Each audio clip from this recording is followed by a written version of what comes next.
لا إله إلا الله.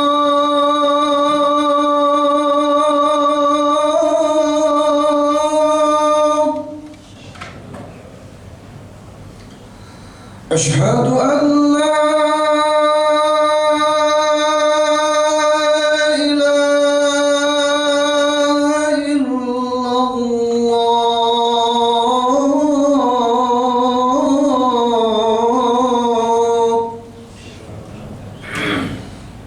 أشهد أن محمد رسول الله.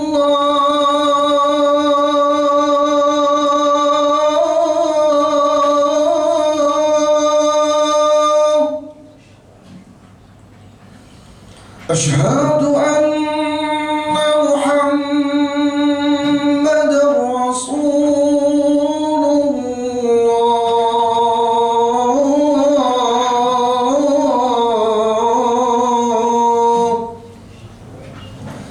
حي على الصلاة.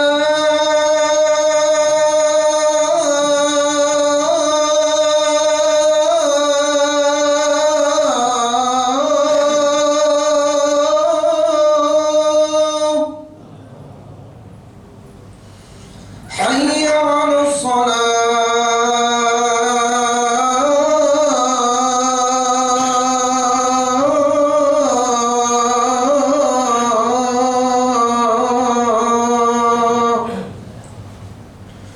حي على الفلاح.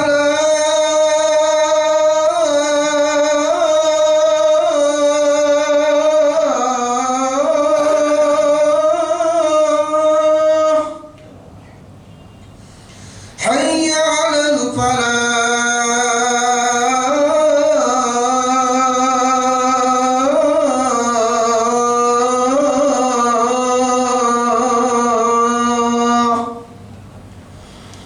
الله أكبر الله أكبر. لا إله إلا الله.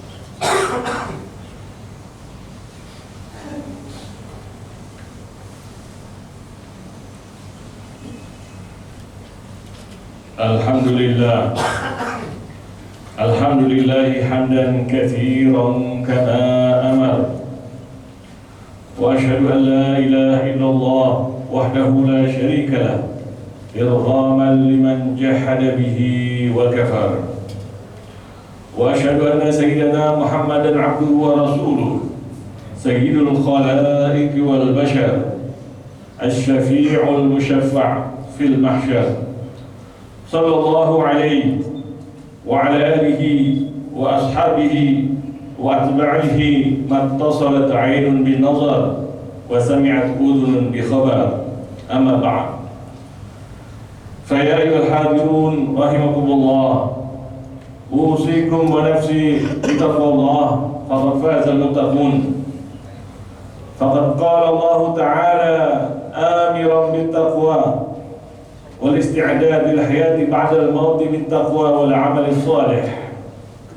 فقال تعالى بعد أن أقول أعوذ بالله من الشيطان الرجيم، بسم الله الرحمن الرحيم، يا أيها الذين آمنوا اتقوا الله ولتنظر نفس ما قدمت لغد واتقوا الله إن الله خبير بما تعملون. Ma'asyiral muslimin rahimakumullah, Allah Subhanahu wa ta'ala menjadikan manusia di atas muka bumi ini sebagai khalifahnya. Artinya yang diberikan mandat dan wewenang untuk bertindak di atas muka bumi ini, dan bumi ini beserta isinya dapat digunakan sesuai dengan kehendak manusia.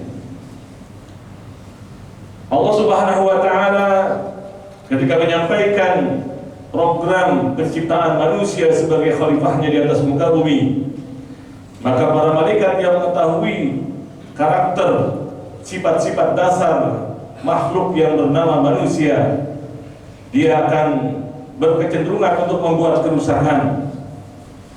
Maka Allah Subhanahu wa taala menerangkan bahwa walaupun manusia mempunyai kecenderungan untuk membuat kerusakan dan pertumpahan darah, tetapi Allah Subhanahu wa taala berikan bekal kepada dirinya, yaitu kemampuan untuk mengolah ilmu pengetahuan. Maka ketika dia menggunakan ilmu pengetahuan tersebut untuk bertindak, maka dia akan dapat mencegah kemungkinan kerusakan yang dapat ditimbulkan oleh tindakannya. Ma'asyiral muslimin rahimakumullah, karena kemampuan manusia inilah, maka Allah Subhanahu wa taala memerintahkan manusia agar selalu membuat kebaikan dan mencegah dari membuat kerusakan.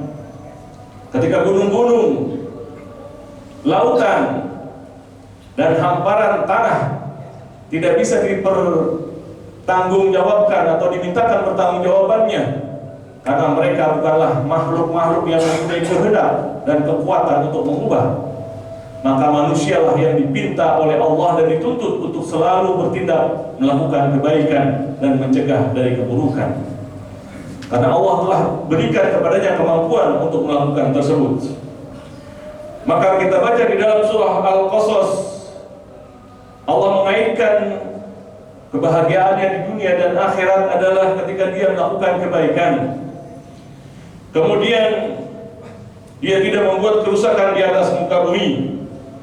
Dan ketika itulah maka orang-orang yang mencegah dari berbuat kerusakan dan melakukan kebaikan di atas muka bumi ini dan menjaga seluruh makhluk Allah di atas muka bumi ini, dia akan mendapatkan cinta dari Allah Subhanahu wa taala. Allah Subhanahu wa taala berfirman, "Wabtaghi fima ataka Allahu ad-daral akhirah wa la tansa nasibaka minad dunya wa ahsin kama ahsana Allahu ilaik wa la tabghil fasada fil ard." Maka carilah dari kehidupan di dunia ini untuk menikmati, meraih kebahagiaan di akhirat, dan rasakan juga kenikmatan duniawi ini, jangan sampai engkau lupakan. Kemudian berlakulah sebaik-baiknya sebagaimana Allah telah berlaku sebaik-baiknya bagi kalian, dan janganlah kalian membuat kerusakan di atas muka bumi ini, karena sesungguhnya Allah tidak menyenangi orang-orang yang melakukan kerusakan. Ma'asyiral muslimin rahimakumullah, maka ketika terjadi kerusakan di atas muka bumi ini, Allah Subhanahu wa taala mengaitkan kejadian tersebut karena kejahilan manusia dan tindakannya yang meninggalkan petunjuk-petunjuk kebaikan yang diturunkan melalui para nabi. Sehingga Allah Subhanahu wa taala menurunkan berbagai macam kesulitan, bencana alam, dan berbagai macam problematika yang disebabkan oleh perilaku manusia dalam menyikapi alam ini dengan cara tidak benar, yaitu dengan merasakan kesulitan-kesulitan dan bencana. Allah Subhanahu wa taala berfirman, "Zaharal fasadu fil barri wal bahri bima kasabat aydin nas liyudhiqahum ba'da alladhi 'amilu la'allahum yarji'un." Maka tampak jelaslah kerusakan baik di daratan maupun di lautan yang terjadi karena kesalahan perilaku manusia. Maka Allah timpakan kesulitan kepada manusia agar mereka merasakan betapa perbuatan buruk mereka itu akan kembali kepada diri mereka sendiri. Dan ketika mereka merasakan kesulitan itu, Allah mengajak mereka untuk kembali kepada jalan kebenaran, menggunakan ilmu pengetahuan, dan melakukan tindakan-tindakan yang dapat mencegah kerusakan tersebut. Ma'asyiral muslimin rahimakumullah, sementara mereka yang terus tenggelam dalam membuat kerusakan di atas muka bumi ini, untuk mengejar sesuatu yang fata morgana bernama kesenangan, pendapatan, pertumbuhan dan sebagainya, tanpa melakukan kebaikan dan pencegahan kerusakan, maka Allah ancam mereka, ulaika jazaohum anna 'alaihim la'natullah wal malaikati wan nasi ajma'in khalidina fiha. Mereka tersebut yang meninggalkan petunjuk kebenaran dari Allah dalam memperlakukan diri mereka dan lingkungan mereka dengan sebaik-baiknya, mereka akan mendapatkan laknat dari Allah. Demikian juga malaikat dan seluruh manusia, dan mereka akan kekal di dalam neraka karena perbuatan mereka tersebut. Dan siksaan mereka tidak akan dikurangi oleh Allah Subhanahu wa taala karena efek kerusakan yang dibuat telah mengenai semua orang. Ma'asyiral muslimin rahimakumullah. Kemudian Al-Quran memberikan jalan keluar bagi kesulitan tersebut, bahwa ketika kita ingin mengubah posisi kita dari pembuat kerusakan atau tindakan-tindakan yang tidak sesuai prosedur yang telah kadung terjadi, Allah membuka kesempatan untuk memperbaiki itu semua dan melakukan kembali perbaikan sehingga apa yang telah dirusak kembali menjadi baik. Mereka itulah yang Allah terangkan bahwa illal ladzina tabu min ba'di dzalika wa aslahu, maka dikecualikan dari mereka yang mendapat laknat itu adalah mereka yang bertobat setelah mereka melakukan keburukan, kemudian mereka dilanjutkan melakukan perbaikan atas kerusakan yang telah dibuat. Fa innallaha ghafurur rahim, karena sesungguhnya Allah Maha Pengampun dan Maha Pemberi kasih sayang. Ma'asyiral muslimin rahimakumullah. Dorongan untuk melakukan kebaikan, melakukan restorasi, reboisasi, dan mengembalikan alam sebagaimana sedia kala adalah tuntutan dari semua orang di muka bumi ini. Para peneliti seperti Lynn White ketika berbicara tentang kerusakan ekologi yang telah digaungkan dari tahun 1960, dia mengatakan bahwa kerusakan ekologi tersebut adalah karena kesalahan dalam menggunakan ilmu pengetahuan. Peradaban Barat betul saja telah mengembangkan ilmu pengetahuan yang mereka adopsi dari Islam, tetapi penggunaan dari ilmu pengetahuan yang mereka adopsi dari Islam itu dilakukan dengan cara sambil memusuhi keimanan dan pesan-pesan kebaikan yang berada di dalam ajaran Islam. Sehingga jadilah peradaban modern sebagai pihak yang paling bertanggung jawab terhadap kerusakan ekologi yang sudah digaungkan dari semenjak 50 tahun yang lalu. Ma'asyiral muslimin rahimakumullah. Maka ini berarti dunia mengharapkan peran dari ajaran Islam agar memberikan petunjuk, dorongan, dan perintah untuk melakukan kebaikan. Karena konsep yang menguasai dunia saat ini adalah konsep kapitalis, yang segala sesuatu dinilai baik ketika menghasilkan sesuatu, meningkatkan nilai sesuatu sambil melakukan kerusakan yang lebih besar dari keuntungan yang diraih. Yang ketika itu terjadi gangguan, maka akan goncanglah sistem tersebut yang dinamakan sebagai keterlambatan, kemunduran, inflasi, dan sebagainya. Ma'asyiral muslimin rahimakumullah. Maka Islam dituntut untuk memberikan petunjuk, untuk memberikan dorongan yang bukan dilihat dari kacamata kapitalisme, tapi dorongan moral yang menggerakkan manusia dan membangkitkan kesadaran mereka bahwa perbaikan adalah satu keniscayaan. Sehingga di dalam hadis-hadis maupun ayat Al-Quran banyak diberikan perintah contoh dari Rasulullah SAW untuk memuliakan lingkungan hidup dan jangan sembarangan menghabisi, merusak, atau membinasakan makhluk-makhluk Allah yang ada di atas muka bumi ini.